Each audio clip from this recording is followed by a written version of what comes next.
The U.S. Drug Enforcement Administration says it's investigating a raid on a remote Honduran village that killed 4, including 2 pregnant women.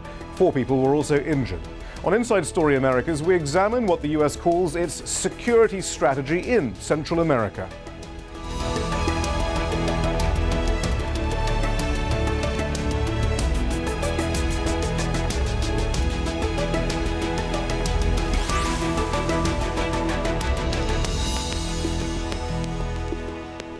Hello, I'm Shihab Ratansi. In the early hours of the morning on May the 11th, a group of indigenous villagers traveling by canoe in the Mosquita region came under helicopter fire.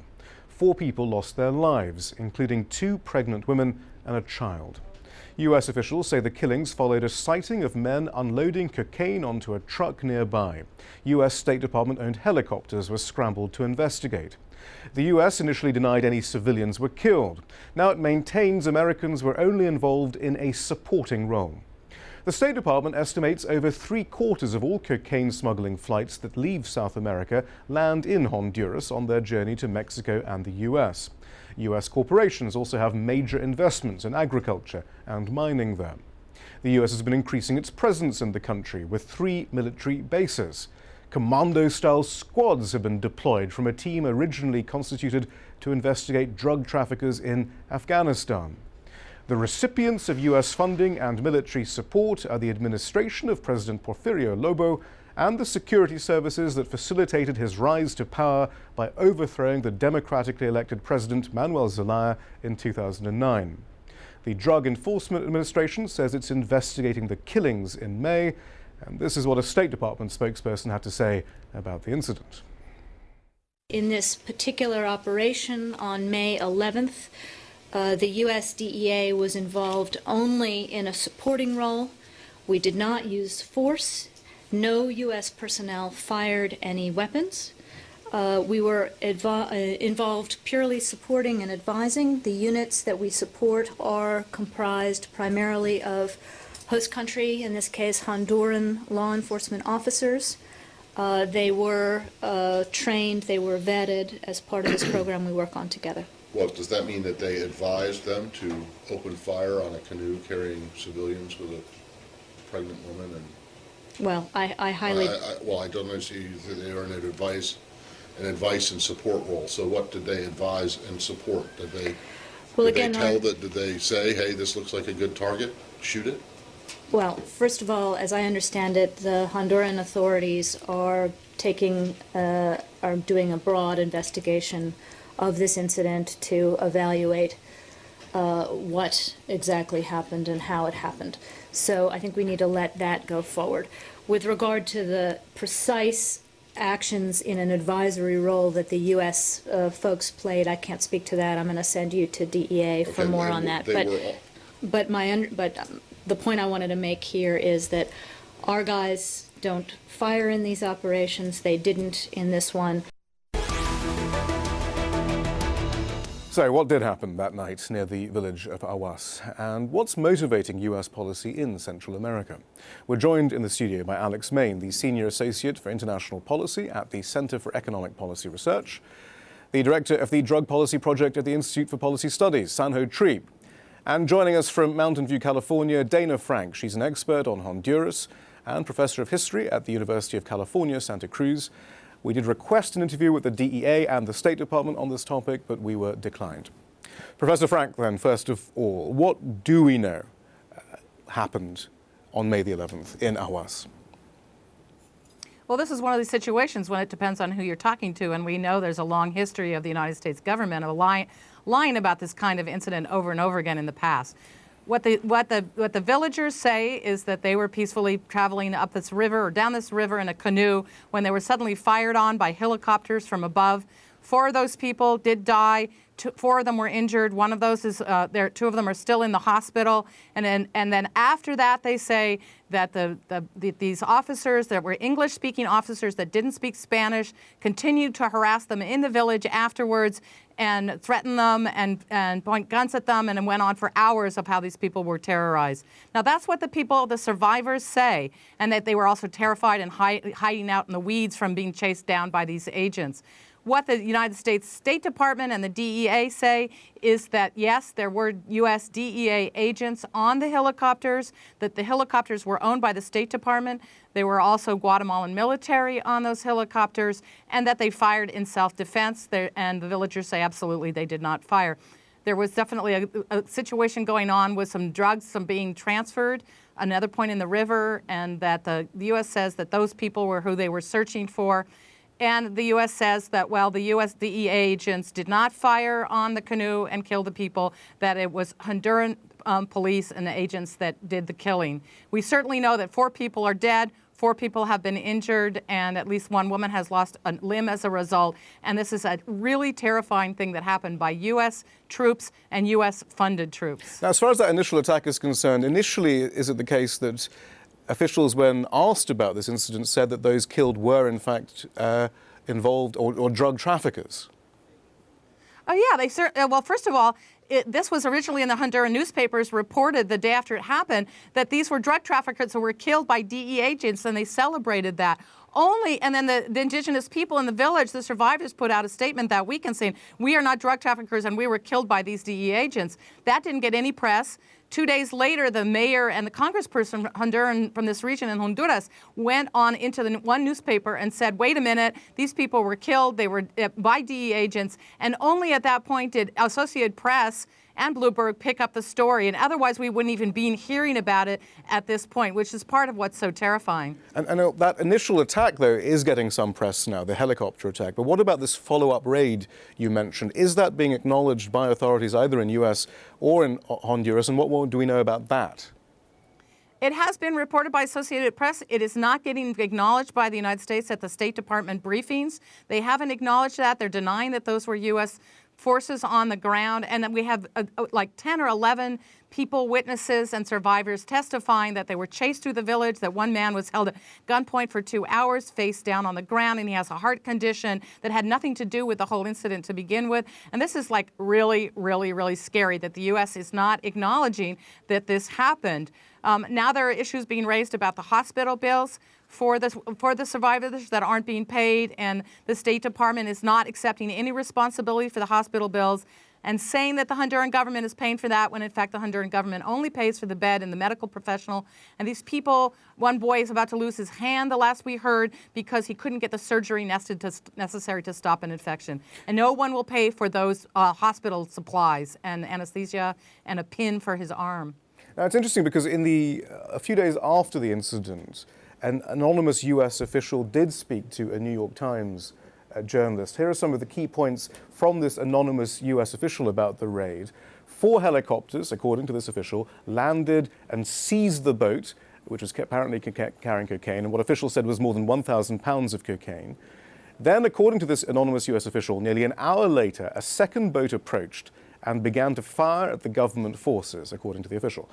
The U.S. official then briefed, the U.S. official briefed on the matter, then expressed doubts that villagers would be fishing in the middle of the night near where helicopters carrying armed police had landed nearly an hour earlier. I mean, there's a lot to analyze there, but in that official anonymous U.S. account to the New York Times on the 17th of May, there's a suggestion that the helicopters successfully landed and seized the boat. But now we have this eyewitness testimony that suggests they only seized the cocaine having later on gone into the village, handcuffed people, and basically, made them help them search for the cocaine. Is that correct, Professor?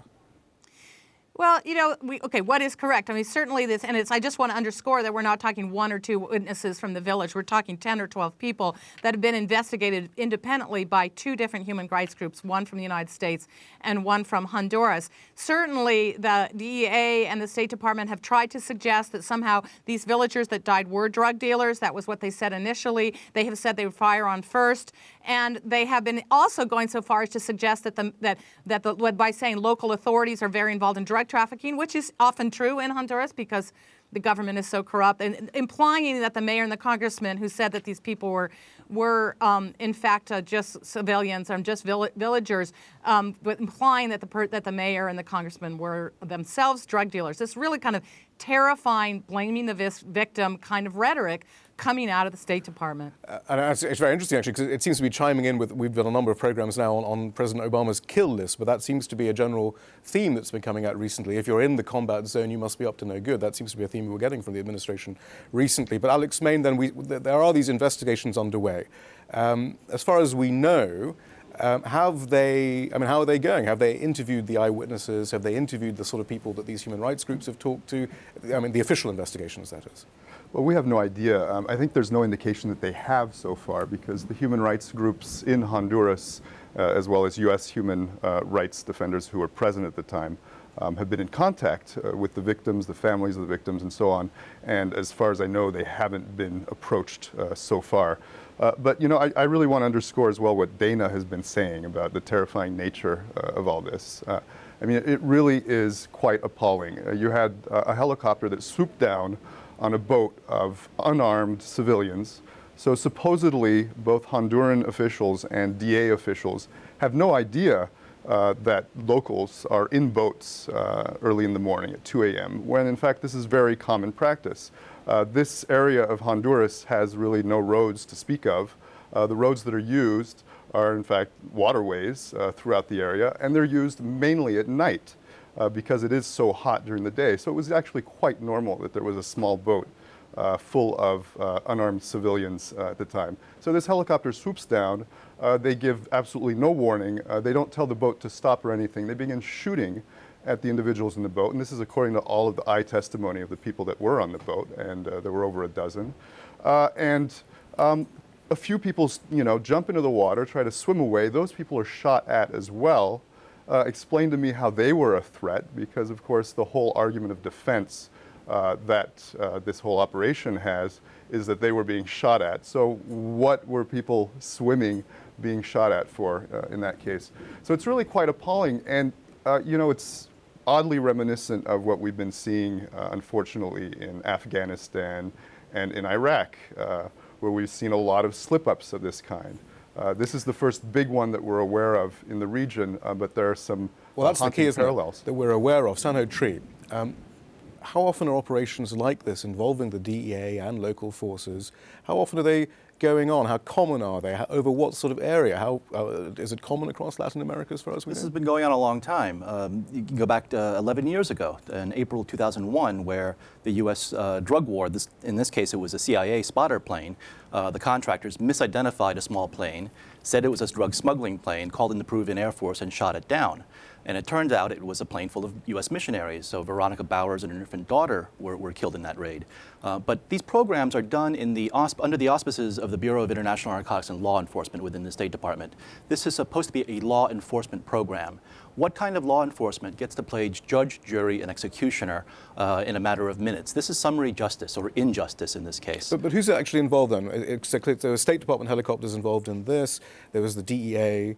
Apparently no U.S. military or special ops. Right. Contractors, we understand as well. Guatemalan military? Either they're military pilots or they're contractors, ex-military. That's not entirely clear to me. But the point is, the DEA personnel were on these helicopters. What were they doing? Were they sitting on their thumbs? Were they silent this entire time when they were preparing to shoot? Were they potted plants? I mean, certainly they could have spoken up and said, wait a minute, this is probably not a good idea to open fire on someone that's not a direct threat to us. But are we clear about the rules of engagement, about who is doing the killing, exactly, about this division of labor, actually, on these joint missions? Exactly. These is there any transparency about wartime rules of engagement, military rules. This is not policing. And this is, again, a Latin American-wide initiative. Are these just extensions, then, of what we've seen in Mexico and Colombia now coming to Central America? Is that what's going on? And how does this all fit in? Interdiction programs have been going on for a very long time. There's been the air bridge denial program going on in the Andean region, where there's a liberal shoot-down policy, if you will. And they have forced down and shot down some smuggling planes, but they've also hit civilians as well. And one has to ask, though, the bigger picture, what is the purpose of all of this? We're only interdicting a small fraction of the amount of cocaine that's coming to the United States. And so it doesn't make a material difference in the amount of drugs being used or the number of people getting access to these drugs. What it does do, however, is create more risk to the drug traffickers. The risk is where the profit is. As we escalate the war on drugs, the tougher the prison sentence, the higher the likelihood they'll get caught, have to serve prison time, the higher the risk premium they can charge the next person down the smuggling chain. So you take drugs that have very little value under a free market in the real world, these drugs cost pennies per dose to produce, and we end up creating a tremendous price support for drug traffickers. So it's a totally symbiotic relationship between the drug warriors and the drug traffickers. They need each other. And on the other hand, we have these politicians who, for the most part, are terrified to look soft on drugs. They keep approving all this aid.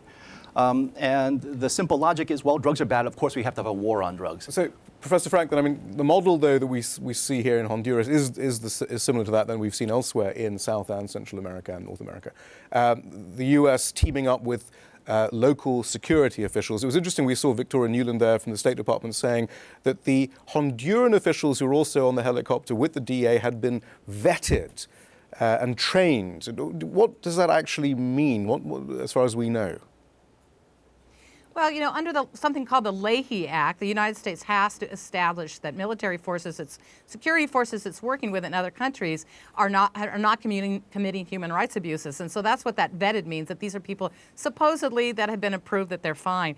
But, you know, the biggest point to underscore here is that the government that we're working with Honduras is corrupt from top to bottom and has drug traffickers at the very top of the government and has a police force that has been routinely killing people for the last 3 years. At least 400 people are established to have been killed by state security forces. So what is this Honduran government that we're working with here on these operations? And, you know, that's one big thing to underscore. And just returning to the question of the investigation, you know, it is supposedly that very totally corrupt Honduran government with a known leader of a death squad who is now the new national chief of police. That's who's supposedly investigating this. They're reporting to a known death squad leader as the chief of police right now when they investigate this incident. So, and the State Department is saying, well, we're waiting to see what the Hondurans have to say. This government is widely documented to lie over and over again, top to bottom, about its killings by state security forces. So why is the United States deferring to and pouring military funding into this kind of government?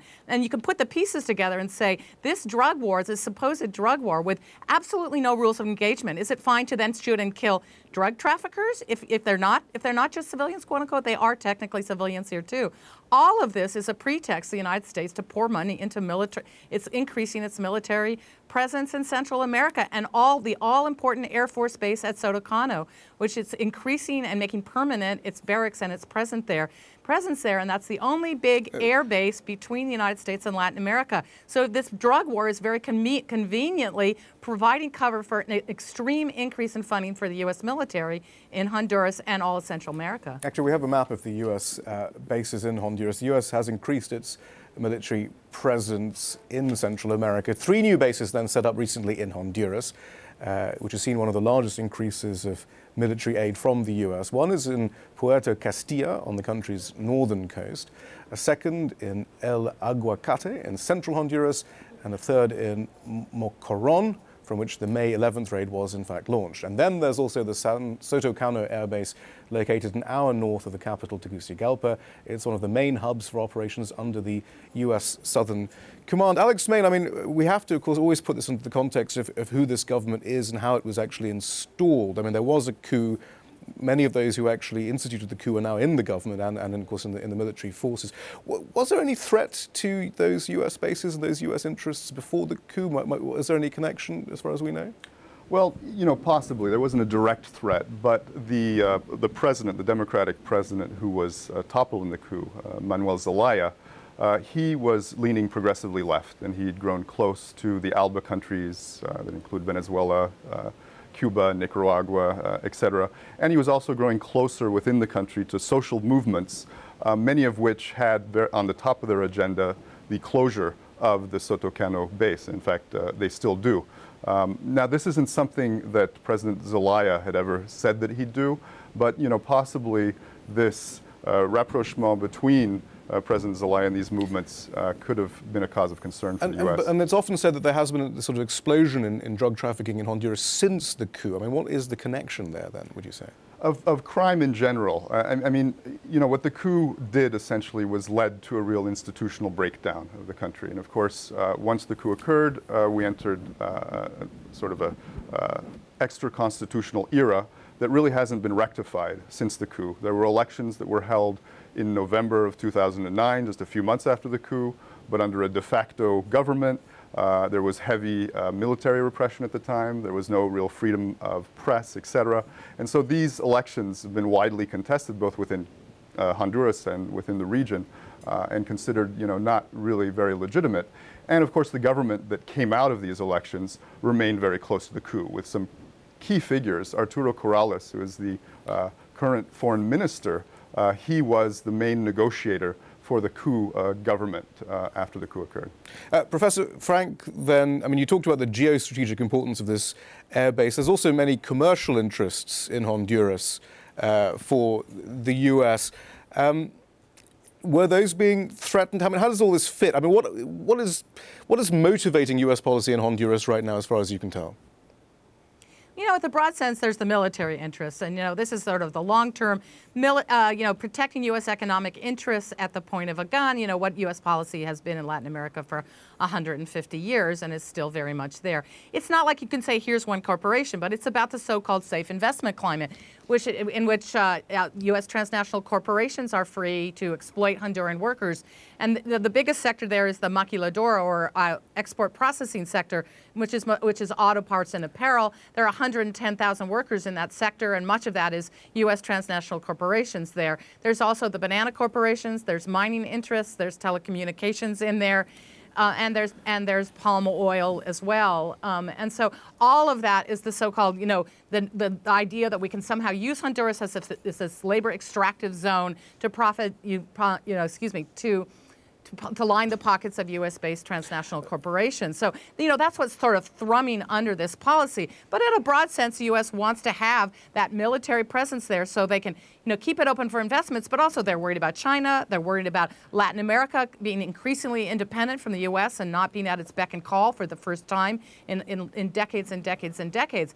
That's what all of this pushback is about. But Sanho Tree, from a drug policy point of view then, you suggest this military approach doesn't work, hasn't worked. Wouldn't development and democracy perhaps be another route, perhaps, if you were serious about interdicting drugs and so forth, other than, of course, consumption in the US, but wouldn't it start also be promoting development and democracy? Is that being explored at all? It would certainly help, but that's always an afterthought in terms of alternative development and these social programs. It's the get tough policies that tend to get the money in Congress. Right? And so, if you want to wage a drug war, if you want to have counterinsurgency, the Republicans and Democrats are both very happy to look tough on drugs. But would actually development and democracy be at odds then with those strategic and commercial interests, I suppose, is the question Alex made? Well, that's possible. But, there's a real disappointment, I think, a tangible disappointment throughout the region, because when the Obama administration came in their first policy speeches about Latin America and how they were going to deal with the drug wars, they said they would take a very different tack. And it seemed that they were going to go more towards, this development and working on reinforcing the judiciary and these sorts of things that would obviously be much more helpful. But in fact, it has been pure militarization policy. Is this what the U.S. Central American Regional Security Initiative then means? Should we take Honduras as an example then of what we're seeing elsewhere? Well, indeed, and that's coming from the State Department, but there's also a good deal of this that's being driven by the Department of Defense. And what we're seeing, and what was revealed in an article in the New York Times just a few weeks ago, and just days before this incident occurred, is that they are now transferring both personnel and methods, counter-insurrectionary methods, from Afghanistan to Honduras and to Central America to deal with the drug problem in that way. And of course, it's very questionable whether they've been successful in Afghanistan, which is still the biggest producer of opium to this day. This is the problem, though, that the war on drugs is actually corrosive of democracy. If you're trying to evolve clean governance, it's the problem of drug prohibition that provides so much wealth and value in these relatively worthless substances in the real world that is so corrupting. Prohibition is an equal opportunity corrupter. And so you have all levels of government, the oligarchy, and military on the take from various cartels. They're fighting each other. Meanwhile, you have the drug warriors in the United States, then you have the State Department, then you have the Pentagon with competing interests. But as long as the drug war is there, it's going to be a very corrupting influence on all of it, because there's simply too much money involved. It's too easy to buy people off. Professor Frank, in conclusion, it's difficult not to come to the conclusion that U.S. policy in Latin America doesn't seem to have developed very much then since the Cold War. Many of these themes seem very similar to the sort of things we'd hear about under Ronald Reagan, frankly. What is the difference in Latin American policy right now then? Well, you know, they're not talking about the specter of communism, although they'll always talk about the specter of Fidel Castro and Hugo Chavez's Venezuela. But, you know, the drug traffickers and the terrorists are the new demons here. But, you know, that's obviously a complicated story, and you know, but it's really about saying we're going to use any pretext to assert our military presence so we can extract wealth from exploiting the Latin American people. It's really sad. I think a lot of us didn't want to admit that Obama was really going down this path so aggressively. And as you know, the United States Congress has gotten actually better and better about pushing back about this. 94 members of Congress signed a letter March 9th saying cut all police and military aid to Honduras immediately. And this is before the DEA incident. And Obama is just blowing that off and following more and more aggressive policies. And I think this is really terrifying, especially it's a Democratic administration that's doing this. And, you know, we talked to people in the Senate Foreign Relations Committee and in the Armed Services Committee a couple weeks ago. They didn't even know about these so-called forward operating bases. So some of this, the Congress hasn't even been told what the State Department, what the Defense Department is doing. We'll have to leave it there. Dana Frank, thank you very much. Sanho Tree and Alex Main, thank you. Thanks so much. That's all from the team in Washington, D.C. for now. Thanks for watching. Do join us for more tomorrow.